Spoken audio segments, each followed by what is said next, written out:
Hello friends, हम लोग संकरण के बारे में आज अध्ययन करेंगे जिसको इंग्लिश में हाइब्रिडाइजेशन कहते हैं। तो देखिए, संकरण को स्लेटर और पालिन वैज्ञानिक ने दिया था। उन्होंने संकरण को निम्न प्रकार से परिभाषित किया।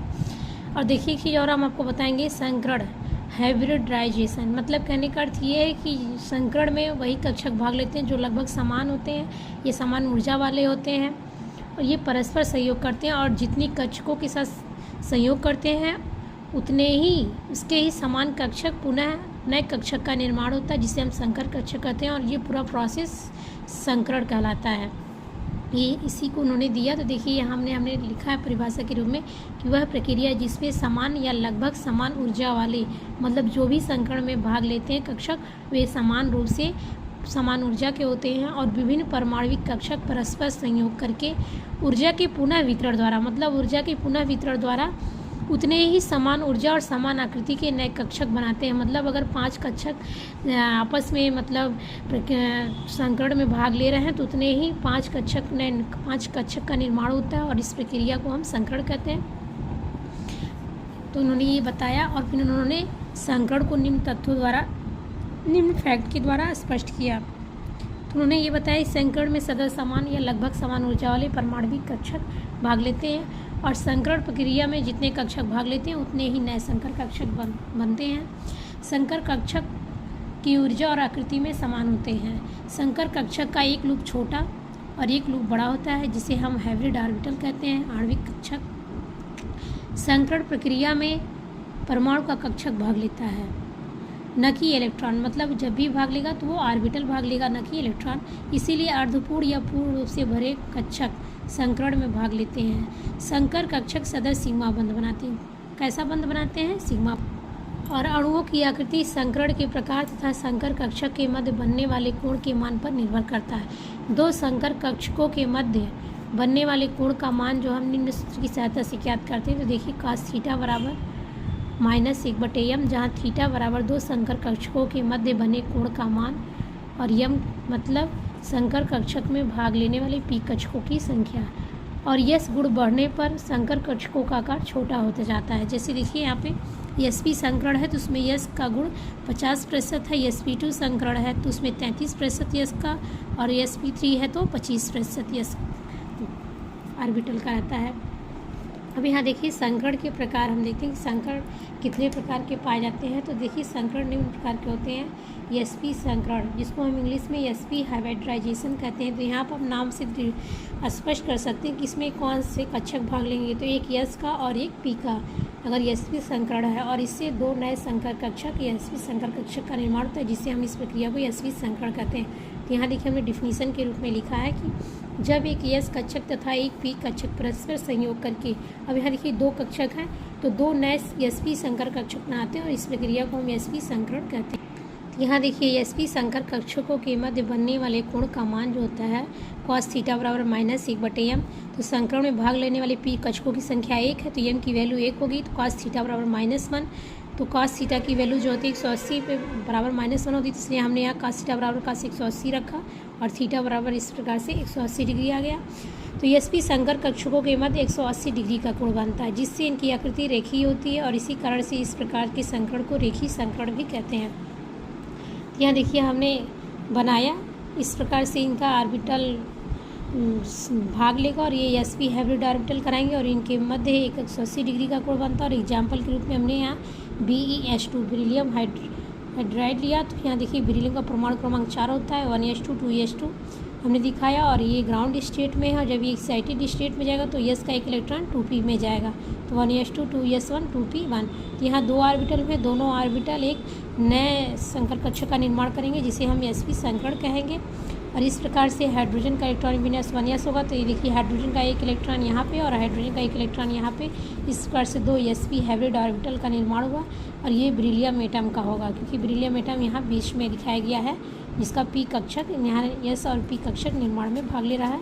और ये जो है हाइड्रोजन का 1s ऑर्बिटल है। इस प्रकार से देख रहे हैं आप यहाँ इनके मध्य में एक रेखी की भात बना और 180 डिग्री का कोण है, इसके लिए इसकी संरचना रेखीय होती है। इस प्रकार से आप sp2 संकरण के बारे में देखेंगे। तो sp2 संकरण है तो जब एक यस कक्षक होगा और दो पी कक्षक का परस्पर संयोग करेंगे तो यहाँ 3 नए sp2 संकर कक्षक बना लेते हैं। तो इस प्रक्रिया को हम sp2 संकरण कहते हैं। और sp2 संकर कक्षकों के मध्य बनने वाले कोण का मान देखिए, तो cos थीटा बराबर -1/m।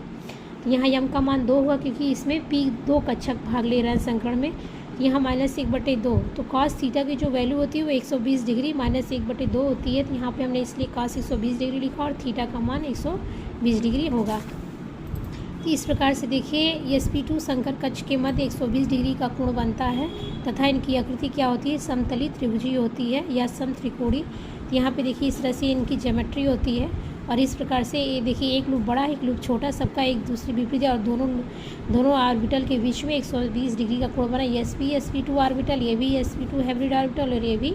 इस प्रकार से एग्जाम्पल हमने लिया BF3 का। तो देखिए बोरान का परमाणु क्रमांक 5 होता है जिसका इलेक्ट्रॉनिक विन्यास 1s2 2s2 2p1।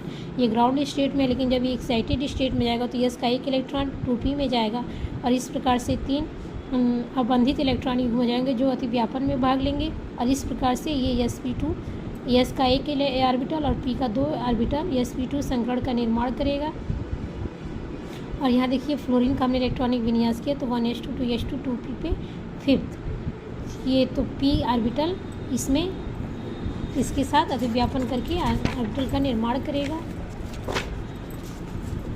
फिर यहाँ पे देखिए इस प्रकार से इनके बीच में ये ज्योमेट्री बनेगी। तो यहाँ पे देखिए जो बीच में है ये फ्लोरीन एटम का है और यहाँ पे आप बोरान एटम का है क्योंकि इस केंद्रीय परमाणु में है। और यहाँ ये फ्लोरीन एटम का है 2p ऑर्बिटल और यहाँ पे एक फ्लोरीन, मतलब 3 फ्लोरीन है, तीनों के ये 2p ऑर्बिटल भाग लेंगे और ये जो बोरान एटम उसका ये sp2 ऑर्बिटल भाग लेंगे। और इस प्रकार से उनके बीच में ओवरलैपिंग होगी जिनकी बीच में 120 डिग्री का कोण बनेगा और इनकी आकृति समत्रिकोणी त्रिभुजी या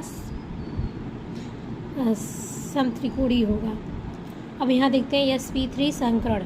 sp3 संकरण का कब होगा, जब एक s कक्षक और p के 3 कक्षक परस्पर भाग संयोग करके 4 नए sp3 संकर कक्षक का निर्माण करेंगे। तो इस प्रकार के संकरण को हम sp3 संकरण कहेंगे।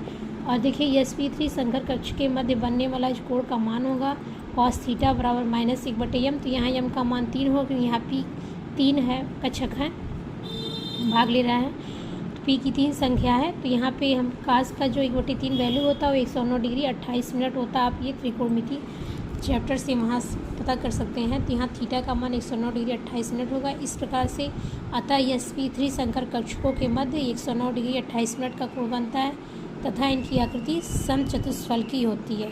इस कारण से इसे हम चतुष्फलकी संकरण भी कहते हैं। जब भी देखिए हमने यहाँ एग्जाम्पल लिया CH4। तो यहाँ देखिए कार्बन का परमाणु क्रमांक 6 होता है, इसका इलेक्ट्रॉनिक विन्यास 1s2 2s2 2p2। कब, ग्राउंड स्टेट में है, लेकिन ये जब एक्साइटेड स्टेट में आएगा तो s का एक इलेक्ट्रॉन 2p ऑर्बिटल में चला जाएगा। तो फिर यहाँ देखिए इसका हमने इलेक्ट्रॉनिक विन्यास किया तो ये देखिए 1s2 2s1 2ppx 2ppy 2ppz, मतलब एक x p का ऑर्बिटल फिर y फिर z। तो इस प्रकार से एक s और p के 3 कक्षक ऑर्बिटल में भाग लेंगे और इस प्रकार से sp3 संकरण का निर्माण करेंगे। और हाइड्रोजन की बाहरी कक्षा में केवल एक इलेक्ट्रॉन, तो इसका केवल एक ही s ऑर्बिटल। तो इस प्रकार से CH4 का हमने देखिए बताया। तो ये जो बीच में है ये कार्बन के सभी हैं ये चारों ओर, और ये यहाँ एक जो दिखाया गया ये हाइड्रोजन का। तो इस प्रकार से ये अतिव्यापन में भाग लेते हैं और एक कार्बन से दूसरे कार्बन और हाइड्रोजन के बीच जो कोण बनता है 109 डिग्री 28 मिनट का। और ये 1s orbital of hydrogen atom और ये p ऑर्बिटल है किसका, s और p ऑर्बिटल किसका है, ये कार्बन का है। तो इस प्रकार से ये इनके बीच में 109 डिग्री 28 मिनट का कोण बनता है और sp3 संकरण होता है और इनकी आकृति समचतुष्फलकी होती है। अब यहाँ देखते हैं sp3d संकरण जिसे हम sp3 हाइब्रिडाइजेशन कहते हैं। इसमें देखिए एक s कक्षक तथा 3 p कक्षक व d कक्षक परस्पर संयोग करके 5 नए sp3d संकर कक्षक बना लेते हैं। तो इस प्रकार के संकरण को हम sp3d संकरण कहते हैं और इनकी आकृति त्रिकोणीय द्विपिरामिडी होती है। जैसे यहाँ एग्जाम्पल के रूप में देखिए हमने PCl5 को लिया है। फास्फोरस का परमाणु क्रमांक 15 होता है, तो इसका हमने इलेक्ट्रॉनिक विन्यास किया 1s2 2s2 2p6 3s2 3p3। और यहाँ देखिए फास्फोरस का हुआ तो NS2 2s2 यहाँ पे ग्राउंड स्टेट में दिखाया गया है, लेकिन जब ये एक्साइटेड स्टेट में जाएगा तो इसका s का एक इलेक्ट्रॉन 3d कोष में चला जाएगा। तो यहाँ देखिए 1s2 2s2 2p6 3s1 3p3 और 3d पे 1। तो इस प्रकार से एस का एक इलेक्ट्रॉन, पी के 3 इलेक्ट्रॉन और डी का 1 इलेक्ट्रॉन, ये पांचों कक्षक भाग लेंगे और 5 नए sp3d संकर कक्षक का निर्माण करेंगे जो sp3d संकरण देंगे। तो इस प्रकार से इनका हुआ। और हमने देखिए यहाँ पे ये cos थीटा की वैल्यू नहीं निकाला है, लेकिन आप जब तो यहाँ पे हमने देखिए नहीं दिखाया है, तो यहाँ पे रीजन समझिए। तो जैसे इसमें 3 जो PCl हैं वो 120 डिग्री पे हैं, जिसको हम ट्रायंगुलर कह लेंगे, ठीक। और लेकिन 2 PCl जो हैं वो 90 डिग्री पर स्थित हैं।